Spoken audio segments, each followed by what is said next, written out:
What if I know? That means do not eat them. But somehow reality has turned it into my own personal looking glass. Liberator, who the creature now sees as its master.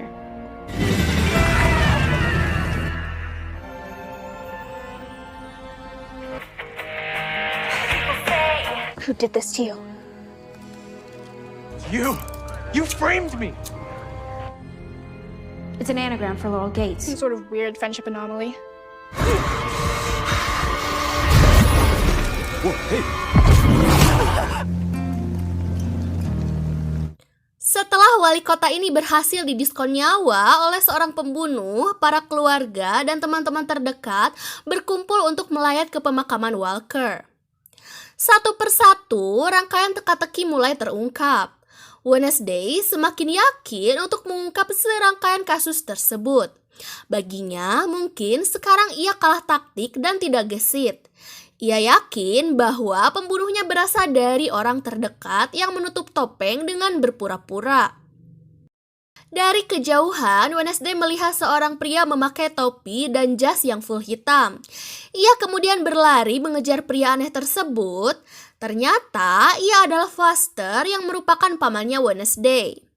Menurut pamannya, ia sudah mengetahui permasalahan di Nevermore tentang monster, pembunuhan, dan huru-hara lainnya yang diceritakan oleh ayah Wednesday. Ia kebetulan ada pekerjaan di Boston, dan sekalian mampir mengunjungi Wednesday, ungkapnya. Karena pamannya dan Wednesday ini akan sama-sama mengungkap kasus misterius di Nevermore, Wednesday kemudian membawanya ke kebun lebah sebagai tempat tinggal sementara selama ia di sana. Wednesday kemudian menunjukkan sebuah gambar monster yang selalu menghantui Nevermore. Kemudian pamannya menjelaskan bahwa itu merupakan Hyde. Pada tahun 1983, Olga atau Hyde merupakan seorang pianis. Sampai suatu malam, ia berubah wujud di tengah acara Sonata Chopin. Ia membantai banyak sekali penonton. Wednesday bertanya, apa alasan ia berubah wujud? Lalu, pamannya ini menjawab, apakah ia pernah membaca buku Nathaniel Faulkner yang merupakan buku diari selama ia menjelajah ke berbagai tempat. Mungkin tentang monster tersebut, ia akan menemukan petunjuk di sana. My visit to the Gates mansion has left me with so many questions. What is their connection to this Hyde? Pada malam harinya, mereka menyelinap ke perpustakaan Nightside. Wednesday bertemu dengan Xavier dan mereka sempat berbicara tegang pada malam itu. Xavier tidak mengerti mengapa Wednesday ini mencurigainya sebagai monster. Lalu ia menyebutkan beberapa alasan mengapa Xavier ini pantas dicurigai. Setelah Xavier ini pergi, rupanya dari tadi pamannya itu sedang mengintip di balik lemari. Pamannya lalu menunjukkan sebuah berangkas di mana buku Nathaniel berada. Lalu, Ting dengan kemampuannya, ia akhirnya bisa membuka berangkas tersebut.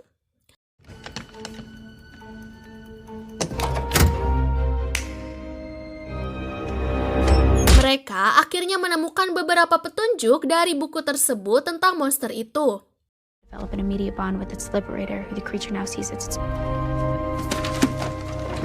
Monster tersebut terlahir akibat mutasi. Jiwa Hyde terpendam akibat hal traumatis yang dibebaskan oleh rangsangan kimia atau hipnosis. Ia akan menjalin kedekatan dengan yang membebaskannya, lalu si pembebas tersebut akan menganggapnya sebagai tuan. Ia akan menjadi pion yang patuh pada rencana apapun tuannya. Keesokan harinya, Wednesday yang sedari awal sudah mencurigai Xavier, ia dan pamannya diam-diam mengintainya. Okay, let's hit the road.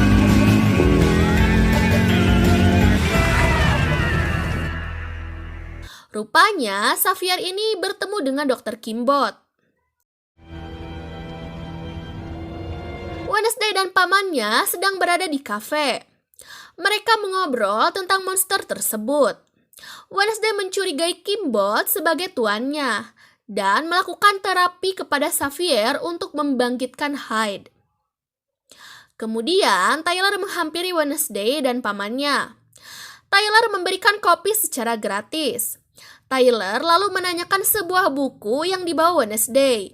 Kemudian Wednesday ini menjawab bahwa buku ini telah memberikan petunjuk tentang monster yaitu Hyde yang selama ini ia cari. Tyler kemudian menanyakan mengenai kabar kelanjutan kencan yang sempat tertunda. Tyler mengajak Wednesday untuk bertemu pada jam 21 atau jam 8 malam di makam Cranston nanti.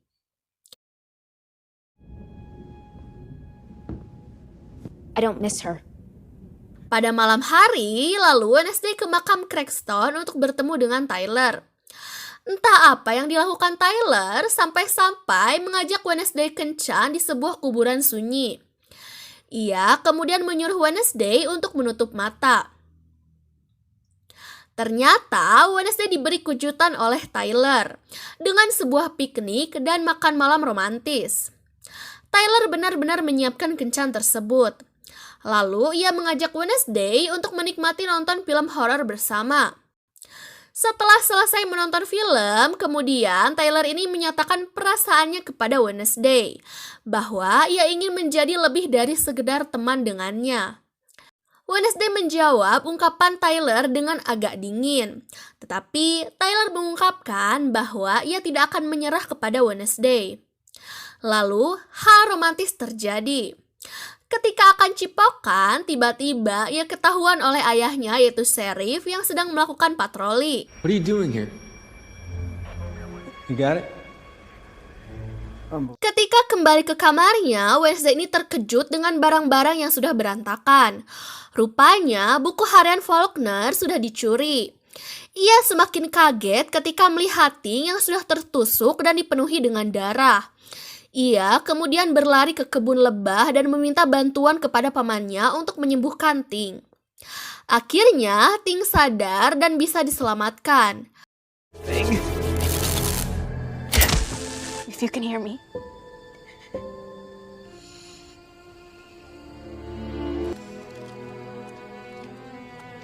Karena pamannya itu sudah ketahuan melakukan perampokan di sebuah bank dan sudah dicurigai oleh Sheriff berada di sekitar Nevermore, Wednesday meminta agar pamannya itu segera pergi agar tidak tertangkap. Setelah kejadian tersebut, Clarissa menemui Wednesday. Wednesday memberitahu Clarissa bahwa Faulkner sudah dicuri oleh si perampok yang menggeledah kamarnya. Lalu, Clarissa ini menuturkan bahwa Faulkner telah melakukan pengkajian terhadap monster tersebut selama bertahun-tahun.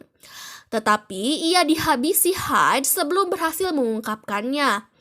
Banyak peneliti yang coba untuk melanjutkan riset Faulkner, tetapi Hyde sulit diprediksi dan sangat bengis. Wednesday menanyakan mengapa ia selalu menutupnya selama ini. Lalu, Clarissa ini menjawab jika itu terungkap, maka sekolah Nevermore ini akan ditutup secara permanen. Dan ia sebenarnya berusaha untuk melindungi keluarga Nevermore. Tanpa berbicara, Wednesday pun langsung pergi. Kemudian, Bianca ini mengajak Wednesday ke perpustakaan Nightside. Ia dipertemukan dengan anak wali kota. Ia langsung menyerahkan bukti atas pembunuhan ayahnya. Menurutnya, pada hari bakti, ayahnya mencoba melacak Laurel Gates yang merupakan anak sulung keluarga Gates yang diketahui mati tenggelam. Tetapi anehnya, menurut keterangan polisi di Inggris, tubuhnya tidak pernah ditemukan. Bianca mencurigai bahwa Laurel ini kemungkinan masih hidup dan kembali ke Jericho dengan identitas lain. Wednesday lalu menuturkan kemungkinan kembalinya Laurel adalah untuk aksi balas dendamnya terhadap orang yang sudah menghancurkan keluarganya. Wednesday lalu datang ke tempat psikoterapis Kimbot. Ia langsung menyerahkan kotak musik Laurel ke psikoterapisnya itu. Wednesday yakin bahwa Kimbot merupakan Laurel. Delusional fantasies. I have a patient emergency. Unpredictable Hyde can be. What was your plan to have Xavier Would you stay in a juvenile psychiatric facility for observation?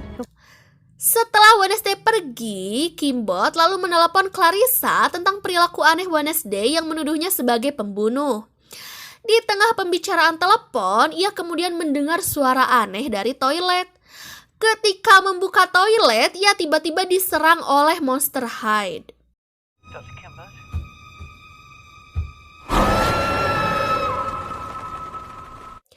Rupanya, dugaan Wednesday yang menuduh psikoterapis Kimbot ini sebagai tuan si monster tersebut ternyata benar-benar salah. Pada malam harinya, Wednesday datang ke tempat studio pribadi Xavier. Wednesday menemukan beberapa bukti yang semakin menguatkan bahwa Xavier lah pelakunya. Kemudian, ia pun ditangkap oleh polisi Jericho. Whoa. Drop the knife! Down on your knees. For law, you have the right to an attorney. If you cannot afford an attorney, well... Singkat cerita, Enid kembali ke asramanya dan kembali sekamar dengan Wednesday. Setelah diberitahu Enid bahwa Tyler itu masih ada di tempat kerjanya, ia pun langsung pergi ke tempat Tyler. Di tempat itu, Wednesday menjawab pernyataan cinta Tyler. Ia pun langsung mencium Tyler. Di tengah ciuman tersebut, ia mendapatkan penerawangan bahwa ternyata monster tersebut adalah Tyler. Wednesday panik dan berlari dengan ketakutan. Nah, episode 6 pun selesai. Kira-kira apa yang akan dilakukan Wednesday setelah mengetahui bahwa kekasihnya itu merupakan Monster High yang selama ini ia cari? Kita saksikan kelanjutannya ya di episode 8. Bye-bye!